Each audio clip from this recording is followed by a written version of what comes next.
Akhir zaman ini Tuhan katakan, nak belajar dari semut. Belajar dari semut. Gak pernah teriak-teriak. Punya mulut gak? Punya. Tapi gak pernah teriak-teriak. Kalau saudara mengeluh, teriak-teriak. Apalagi saya tadi itu ketemu sama orang, saya sampai bilang, aduh Tuhan, biarlah mereka itu kalau jemput anak-anak sekolah, saya tadi jemput Kaila, ya. Kalau jemput anak-anak sekolah, mbok ya sing sabar gitu ya. Kalau memang anaknya belum keluar atau cucunya belum keluar, mbok sabar gitu loh ya. Sedangkan saya bersyukur sekali karena di depan itu kan di sekolah kita nih, sekolah terbang, itu kan ada tulisannya kan kasih ya, damai, peace dan sebagainya gitu, senyum dan sebagainya begitu kan. Tadi itu ada seorang bapak-bapak pakai antingnya tumpuk-tumpuk di sini. Saya tuh pas di luar, ya, saya juga nggak masuk. Saya tadinya masuk, oh Kaila belum keluar, jadi saya keluar lagi. Walaupun mereka tahu siapa saya, mereka bilang, Bu masuk aja Bu, nunggu di ruang. Saya bilang enggak, saya mau di luar aja, saya gitu. Jadi saya keluar, karena saya pengen tahu keadaan suasana di luar para ibu-ibu yang sedang menunggu. Lalu ada bapak-bapak satu buka pintu, masuk, dia masuk, terus kayaknya nggak ada guru yang keluar gitu loh. Gurunya kan ada di dalam semua. Saya lihat waktu dia masuk itu keluar lagi. Terus marah-marah, kebun binatangnya keluar. Dia ngomong, anjing lah apa, tak pikir sih dimarahin siapa gitu ya. Nah terus dia nunggu, terus ada guru keluar. Dia ngomong, dia ditanya, Pak anaknya namanya siapa gitu, yang mau dijemput itu siapa? Ya wajar toh nanya, anak-anak sekolah juga banyak sih. Lalu dia nyebutkan 2 anak, siapa sama siapa. Oh, sebentar ya Pak. Terus kan ditutup lagi. Wah dia marah-marah di depan pintu, ngomong gini, lama sekali sih, anaknya nggak boleh keluar gitu. Terus dia bilang, wah kebun binatangnya keluar. Saya tuh melongo, ini orang ngapain ya kok sampai begitu. Terus dia jalan duduk di tangga, ketemu sama satu anak orang laki juga di situ. Dia bilang, sabarlah kok gitu ya, sabarlah kok, kan semua ada waktunya, nanti juga anaknya keluar, katanya gitu. Terus dia duduk, saya lihat gitu, mundar mandir tak lihat, sama saya bilang gini, Tuhan biarlah suasana dari terbang ini mempengaruhi hatinya. Mungkin lagi nggak enak badan atau dia mungkin lagi banyak kerjaan ya, cuman kenapa ya kok nggak bisa belajar seperti semut gitu loh. Sabar.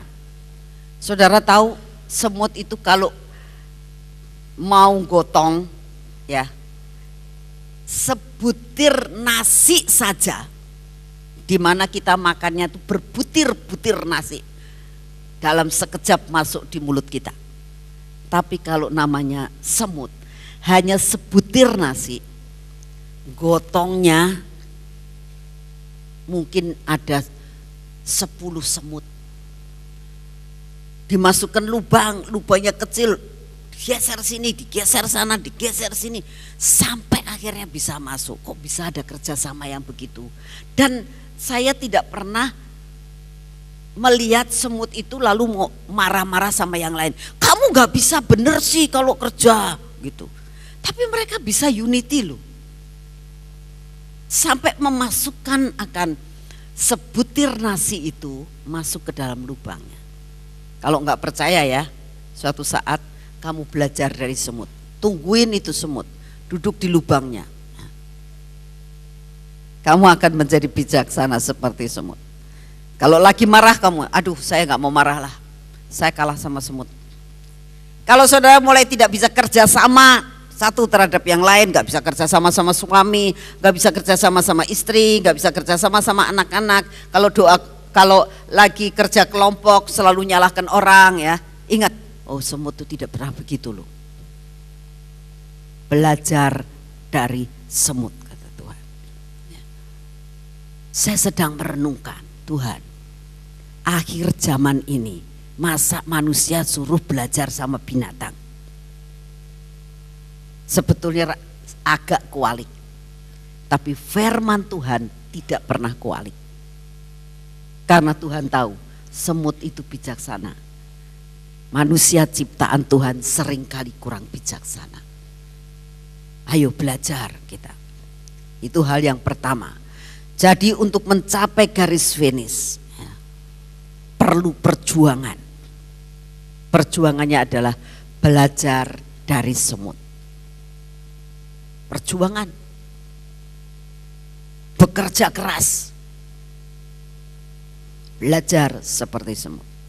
Yang kedua, Tuhan itu bicaranya tentang minta jaminan dari Tuhan.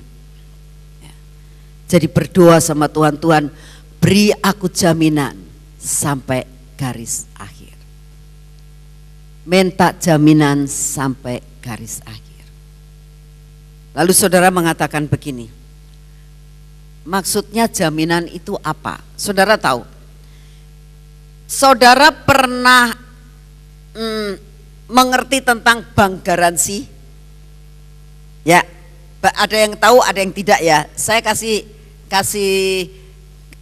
penerangan tentang bank garansi. Begini saudara, kalau saudara itu adalah merupakan agen dari distributor, ngerti distributor? Ngerti kan? Distributor itu adalah ada satu pabrik, ya, dia mau menjual barangnya. Barang itu disalurkan kepada yang namanya distributor.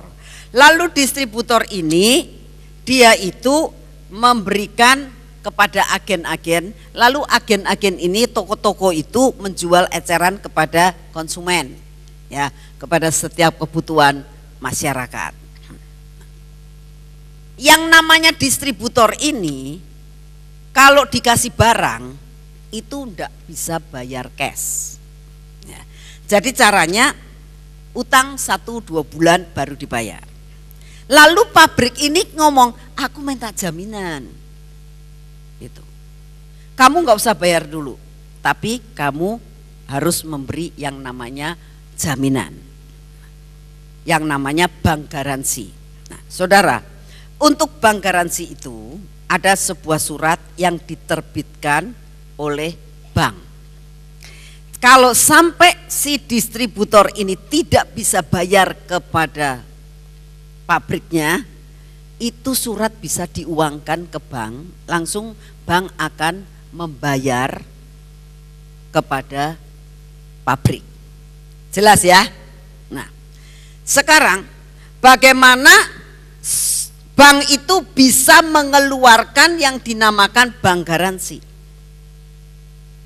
Gak setiap orang dia banknya mau jamin.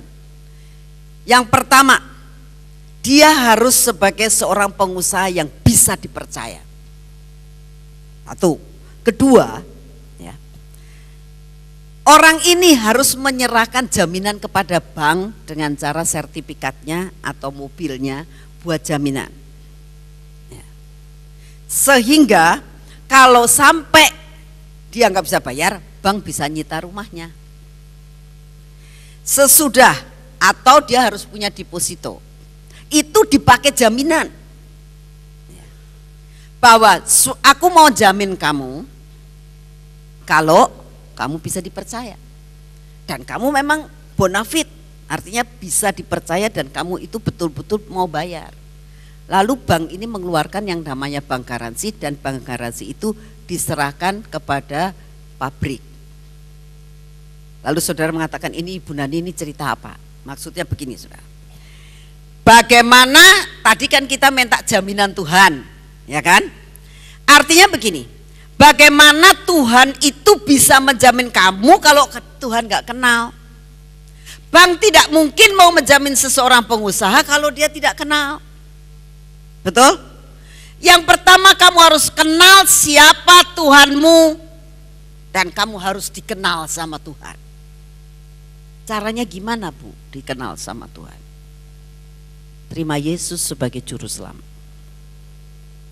Karena firman Tuhan mengatakan, akulah jaminan, aku ini jalan kebenaran dan hidup. Siapa yang sudah terima aku mendapatkan jaminan daripada aku. Itu dipegang. Begitu kita terima Yesus, ada jaminan keselamatan. Tapi jaminan sampai garis akhir itu bagaimana? Yaitu dengan cara kita harus punya hubungan. Orang kalau mau dikasih bank garansi, itu orang itu harus punya hubungan yang baik dengan bank.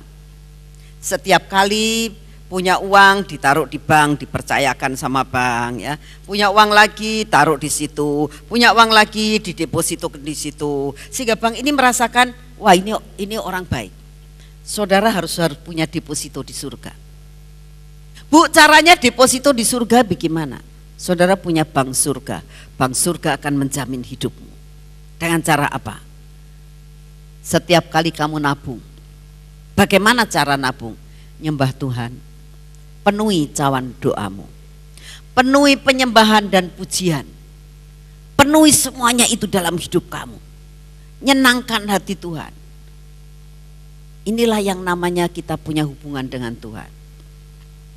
Oleh karena itu, saya kemarin 2 hari berturut-turut ini mengajar bagaimana kita harus punya hubungan dengan Roh Kudus. Ya.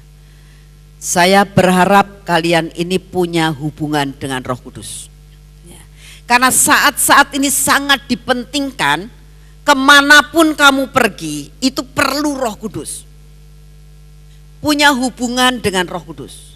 Karena akhir tahun ini, ya, itu judulnya manifestasi dari kehidupan, manifestasinya Tuhan, itu ada dalam hadiratnya. Dan itu harus dimanifestasikan dalam hidup kita. Jadi diaktifkan. Dengan cara kita harus banyak bertanya-tanya kepada Roh Kudus. Setiap kali kita kemanapun, kita harus bertanya sama Roh Kudus. Minta pimpinan dan jaminan. Sebab apa saudara? Kita tidak bakal tahu apa yang bakal terjadi di Indonesia. Kalau saudara mengatakan gini, gampang nanti BBM sama Bu Nani telepon, Bu aku lagi dalam keadaan susah Bu, aku dalam keadaan susah Bu, tolong doakan. Ya kalau saya pas buka BB, buka HP, kalau tidak telat. Itu namanya buntut. Saudara bukan jadi buntutnya Ibu Nani. Saudara harus kenal siapa Tuhanmu. Jadi harus punya hubungan yang erat dengan Roh Kudus. Setiap kali kita katakan Tuhan Roh Kudus tolong saya. Setiap pagi begitu bangun tidur jangan mengatakan selamat pagi HP. Tapi katakan selamat pagi Roh Kudus. Minta dipimpin Roh Kudus setiap pagi. Inilah yang dinamakan saudara akan mendapatkan jaminan. Kemanapun saudara pergi, Roh Tuhan akan tolong dan melakukan segala perkara dalam hidup. Dan ini yang Tuhan rindukan dalam hidup saudara dan saya. Amin. Amin. Ya. Ini yang Tuhan mau, bahwa minta jaminan dari Tuhan. Minta jaminan dari Tuhan, kita sampai ke garis akhir. Untuk jaminan tadi sudah diberitahukan bagaimana caranya, seperti bank garansi tadi, jaminan. Ya. Selanjutnya selain kita belajar dari semut, yang kedua kita harus benar-benar minta jaminan. Dan yang ketiga Tuhan juga katakan, karena ada perkara-perkara yang Tuhan akan beritahukan kepada kita, dan janji-janji yang Tuhan berikan kepada kita masa 5 tahun mendatang. 5 tahun mendatang. Ya. Jadi selama 5 tahun mendatang, kalian, saudara dan saya harus bisa mencapai target itu. Targetnya apa Bu? Hidup dalam kelimpahan. Mau hidup dalam kelimpahan? Mau hidup dalam kelimpahan? Kalau mau hidup dalam kelimpahan, kita tahu Tuhan kasih sesuatu yang luar biasa janjinya pada hari ini. Ya. Janjinya terdapat di dalam Amsal pasal yang ke-14 ayat yang ke-4.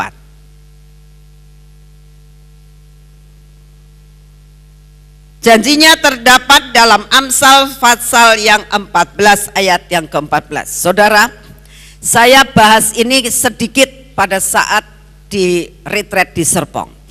Karena suatu saat begini, saudara. Saat sedang berdoa, Tuhan tuh ngomong begini, nak baca Amsal 14 ayat 4. Saya bilang, ada apa ya? Amsal 14 ayat 4. Lalu saya baca. Saat saya baca, saya tidak tahu. Karena firman-Nya mengatakan begini. Kalau tidak ada lembu, juga tidak ada gandum. Tetapi dengan kekuatan sapi, banyaklah hasil. Gak ngerti sayanya. Saya bilang, Tuhan, Engkau suruh baca Amsal 14 ayat 4. Tapi saya tidak bisa menangkap. Gak bisa ngerti maksudnya. Saya baca ada 10 kalinya. Bolak-balik. Kalau tidak ada lembu, juga tidak ada gandum. Tetapi dengan kekuatan sapi, banyaklah hasil. Maksudnya apa sih? 10 kali saya baca ayat ini. Gak ngerti sayanya. Saya bilang, Tuhan, saudara belajar begini ya. Kalau Tuhan suruh sesuatu, saudara yakin gak dibalik daripada apa yang Tuhan suruhkan, pasti Tuhan punya rencana. Betul? Jadi belum apa-apa, jangan bosen dulu. Saya baca 10 kali tidak mengerti, saya tidak mau tinggalkan. Saya mulai mengaji lagi, apa sih ini maksudnya. Saya duduk di bawah kaki Tuhan, saya bilang, Tuhan ajari aku. Sebab aku tidak mengerti maksudnya, kalau tidak ada lembu tidak ada gandum. Tetapi dengan kekuatan sapi banyaklah hasil. Gak ngerti sayanya. Tujuannya mau kemana? Kalau misalnya saya bicara sama saudara begini. Saya mau ke pasar karena saya mau beli beras. Jelas kan? Oh, Ibu Nani mau ke pasar beli beras. Sekarang ditanyakan, kalau tidak ada lembu juga tidak ada gandum. Masa? Gak ada lembu, gandum tetap ada, bisa juga kan? Gak masuk akal, gak ngerti maksudnya. Saudara, ini maksudnya apa sih Tuhan? Sampai berjam-jam saya duduk di bawah kaki Tuhan. Baru Tuhan itu memberitahukan. Nah, ada 2 hal, yaitu lembu dan gandum. Perhatikan, lembu dan gandum. Kamu pernah baca tentang lembu di mana? Kamu pernah baca gandum di mana? Saya waktu merenungkan, tiba-tiba ini loh, saya memberikan kepada saudara suatu kesaksian hidup, suatu pengalaman untuk saudara itu. Kenapa sih saya selalu memberikan begini? Pengen saudara itu bisa menikmati dan bisa masuk dalam terobosan seperti saya alami. Jadi jangan ngomong, ya nanti biar Ibu Nani aja, kita tinggal enaknya aja nelen. Ini bukan bubur, bukan nasi, tapi ini firman. Ya, perlu belajar, perlu perjuangan, perlu jaminan. Jadi saat itu saya merenung, oh saya pernah dengar Tuhan tentang hal ini. Yaitu tentang Yusuf menafsirkan mimpi dari Firaun. Saya bilang, betul. Pada masa apa saat itu terjadi? Pada masa akan terjadi kelaparan. Betul? Yuk kita baca sama-sama di dalam Kejadian pasal yang ke-41. Kejadian pasal yang ke-41, kita akan baca ayat yang pertama. Setelah lewat 2 tahun lamanya, bermimpilah Firaun bahwa ia berdiri di tepi sungai Nil. Tampaklah dari sungai Nil itu keluar 7 ekor lembu yang indah bangunnya dan gemuk badannya, lalu memakan rumput yang di tepi sungai itu. Kemudian tampaklah juga 7 ekor lembu yang lain yang keluar dari dalam sungai Nil itu, buruk bangunnya dan kurus badannya.